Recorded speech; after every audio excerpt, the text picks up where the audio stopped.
da tribuna.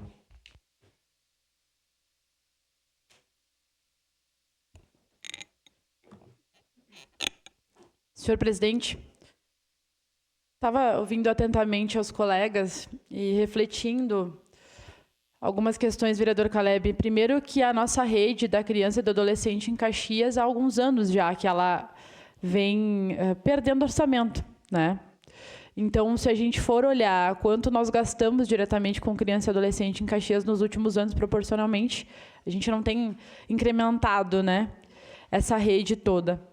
E quando a gente fala de criança e adolescente, a gente está falando de tudo, né? Porque, por exemplo, a escola ela é o lugar onde todas as crianças passam, né? Nós estamos falando de serviço de convivência, de contraturno, da responsabilidade que a família tem em não deixar essa criança sozinha, né? E da responsabilidade que nós, enquanto sociedade, enquanto poder público, temos de não também tolerar a negligência com criança e adolescente, porque criança e adolescente é responsabilidade de todos e de todas, não apenas da família.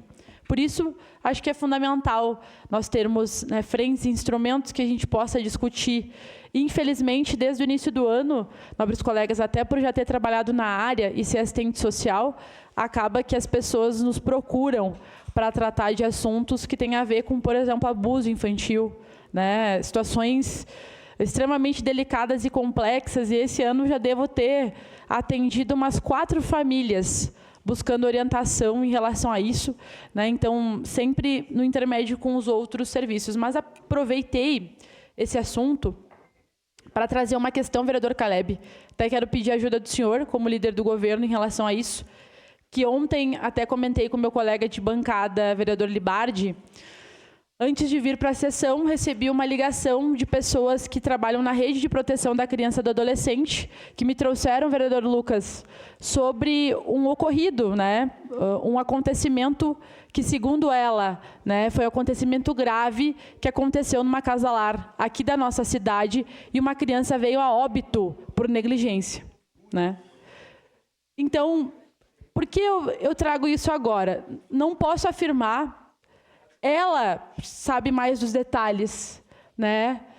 E me trouxe vários relatos extremamente preocupantes. Mas, segundo essa assistente social, que obviamente eu não vou identificar, infelizmente a casa-lar não teria encaminhado a criança, né? A criança estava com febre, não teria feito os procedimentos de saúde necessários, porque a criança tinha asma, tinha várias questões de saúde. Por não ter buscado atendimento de saúde, a criança teria vindo a óbito, né?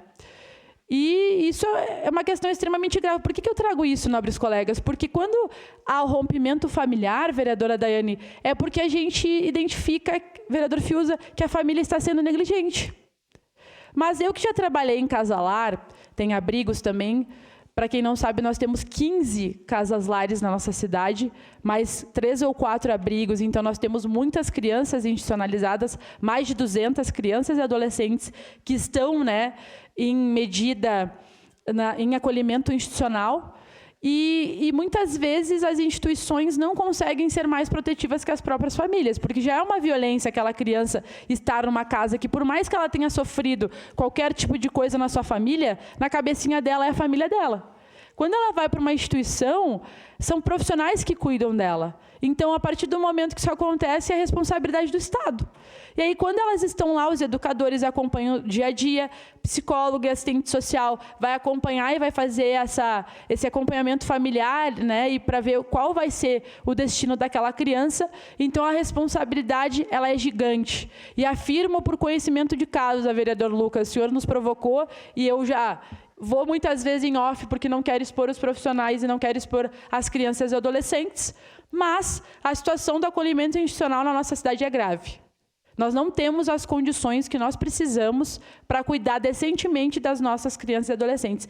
Isso eu falo em infraestrutura dentro das casas. Por exemplo, as roupas que as crianças usam, as coisas que as crianças usam, é sempre na base da doação.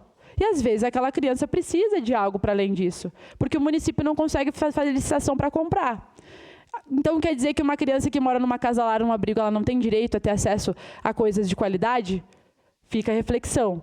E outra questão que é importante trazer também é que os profissionais são profissionais terceirizados em sua maioria. Então, não há uma continuidade, há uma precarização do trabalho tamanha, num trabalho que é extremamente complexo, que faz com que as pessoas não durem nos serviços, ou que muitas vezes sejam pessoas que não tenham nem perfil para trabalhar naquele serviço.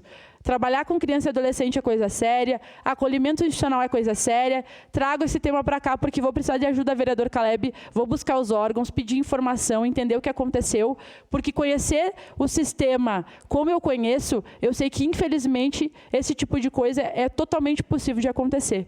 A morte de uma criança por negligência, aí é culpa de quem? Não é mais culpa da família. Se ela estava na casa lar, é responsabilidade do Estado, sim, né, prover e fazer com que essas crianças sejam bem cuidadas, porque é isso que nós queremos para todas as crianças da nossa cidade. Obrigado, senhor presidente. Obrigado, vereador. A próxima inscrito, vereador Sandro Fantinel.